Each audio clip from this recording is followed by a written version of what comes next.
എന്തായി ലഞ്ച് പ്രിപ്പറേഷനൊക്കെ?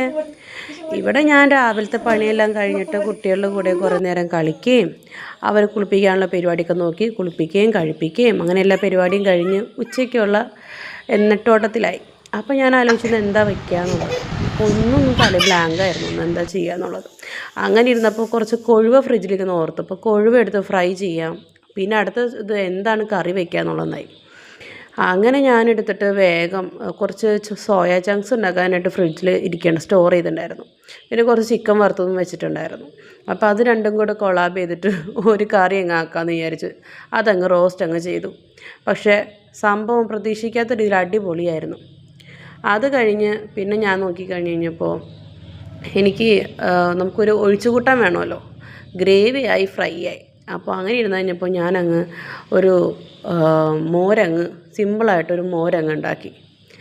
അപ്പോൾ അതിന് വേണ്ടി അതൊക്കെ കഴിച്ചു സമാധാനമായിട്ട് ഇങ്ങനെ ഇരിക്കുക ഇപ്പോൾ ഇച്ചായൻ്റെ കൂടെ. അപ്പോൾ എല്ലാവരും കഴിച്ചു എന്ന് വിശ്വസിക്കുന്നു. എല്ലാവരും മര്യാദയ്ക്ക് കഴിച്ച് കുറച്ച് റെസ്റ്റൊക്കെ എടുക്കാം. അപ്പോൾ നമുക്ക് പിന്നെ കാണാം അടുത്ത വ്ളോഗിൽ കൂടെ. Tata bye, see you, God bless you, bye, Tata.